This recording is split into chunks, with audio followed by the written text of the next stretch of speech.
So you now have 4 major arcanas and a court card. So to date, the ones that I've done, yours is probably now the most potent or powerful. And the King of Wands in there as well. So it involves another person in your life. Let's start with the Tower card. You're walking into February with this energy. It's like kabang, booyah. If you thought you were not going to experience change, you're wrong, baby. It's there. The Tower is change at the deepest levels, and it can be sudden and unexpected. Some people fear the Tower card. You don't need to fear it, but you do need to acknowledge it. It tells us that the universe is going to deliver something that will bring about change for you, but it's for the good. So it is something in your life that wasn't in a balanced state. This could be your emotional health, your physical health, your financial health, your relationship health, who knows. But whatever part of life this reaches for you, there will be an apex of like bolt of lightning realization that this needs to change and be altered.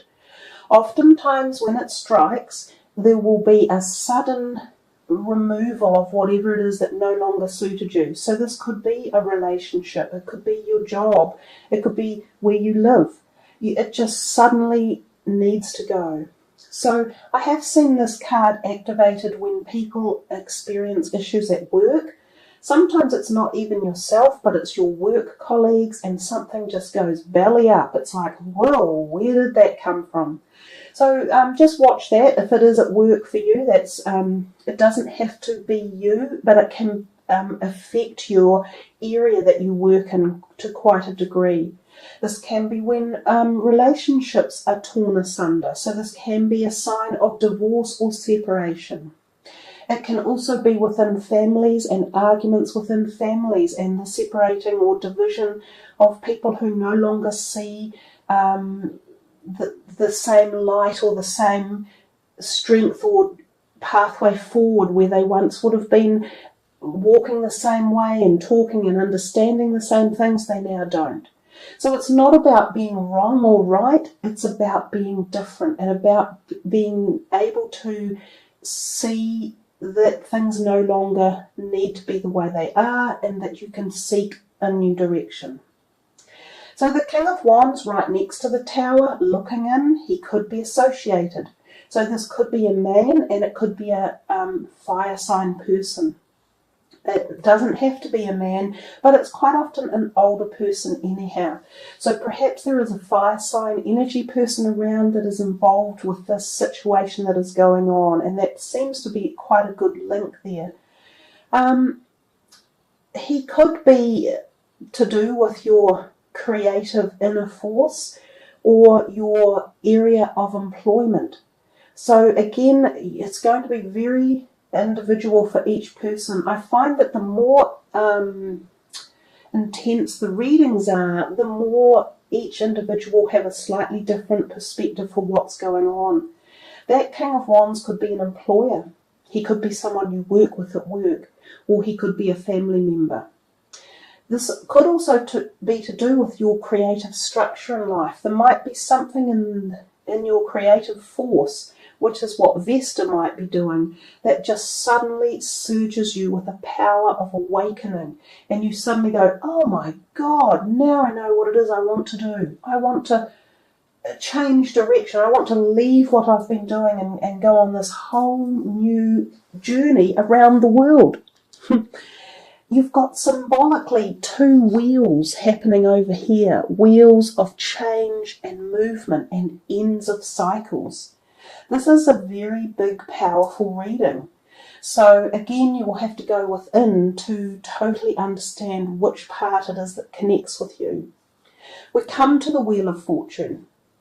And again, this could be around the 3rd week of February, but these cards aren't set specific for each week. It's kind of like an evolving energy that's travelling through the whole of the month. But the Wheel of Fortune, when it turns up, it's very much about the universe having decided that you are being given this opportunity of change and direction, not so much because you want it or you seek it, but because the universe has decided it is time. So it's a cycle in your life that you cannot stop. You are on a wheel that is turning you into this direction of where you are now headed. Usually it is considered good, like this good change is coming. But like everything with all change, we often feel a bit of anxiety. And that's probably why people worry about the Tower card. But you have to take the modes of change and the emotions that come with them, and you have to deal with them and work through them.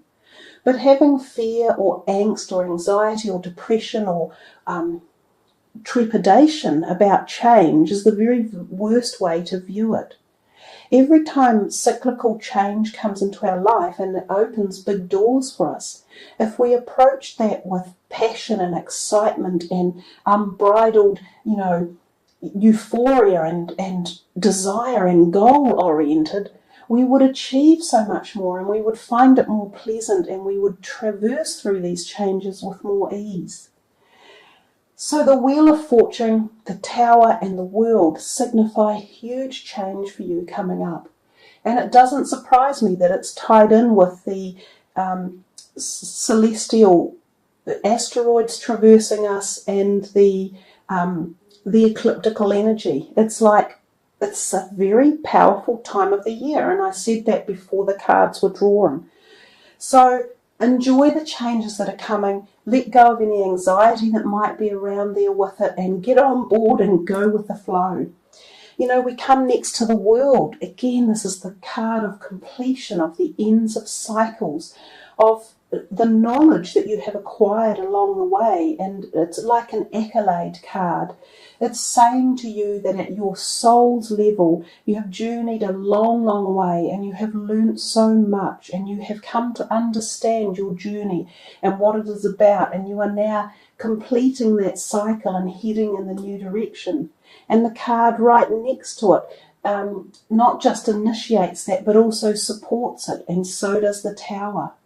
So congratulations on your achievements, your accolades and your successes, and welcome to the new door opening to the brand new part of your life that you are about to experience and traverse into. The World can also represent travel around the world, so overseas trips, change of address, moving country, learning new languages, meeting new people at a very intense level. And these people can become friends for life. It can be an empowering time of your life. And your overall energy card, strength. This is inner strength. So you couldn't have had a better mix with all the possible change that you have in this reading, which I personally see as a very good opportunistic bunch of cards and change coming. You've been given the ability to have the strength to do it. So you've been given this inner strength, because that's what this card represents.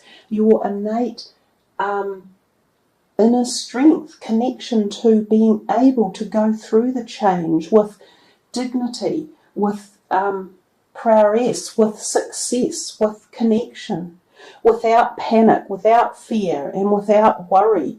You can understand that it will be taking you into the realm of the positive. So yeah, wonderful cards and wonderful, wonderful reading, Libra. And as I say, I could spend a lot longer on it, but I think each and every one of you need to really connect with it and pull upon it its own personal meanings for yourself. I don't think I can reiterate enough to you guys just how significant this reading is, and I believe it sets the tone or the intentions for a lot of the rest of your year. So utilizing the power of this reading, the availability to open new directions, go through new doors, cohesively pull it all together. This is a powerful month for you guys, Librans, and I think it could easily help set your whole future for the year, for the rest of the year up. As I said in the beginning, it's a powerful month, February, and some of the readings are definitely proving that energy is around and available to be connected with. So anyhow, let's put the cards away, and we will see what your last rocking away all these gemstones. We will see what your last energy card is, the Libra, and the Oracle card. Ask. I always like this card when it comes out. It very much speaks volumes of the blue energies to me. So I think of communication. So some of the little blue gemstones that are here could be brought in for this to just help with that. And of course, ask is in effect communication, and it is about asking at all levels. So at your spiritual, which is this little angel here in the act of prayer, or asking to the spiritual beings. And I notice what's in the background behind the angel is the moon. So we've talked a lot about the eclipses and the energies coming in and the power of this month in particular. I think we're getting reiterations of that energy for you. So just coming back to the card, I will read the words. It says, ask us to help you in this situation and we will immediately go to work on your behalf. We're governed by many universal laws, and among them is the free will that allows you to make your own choices and decisions. So we patiently await your request.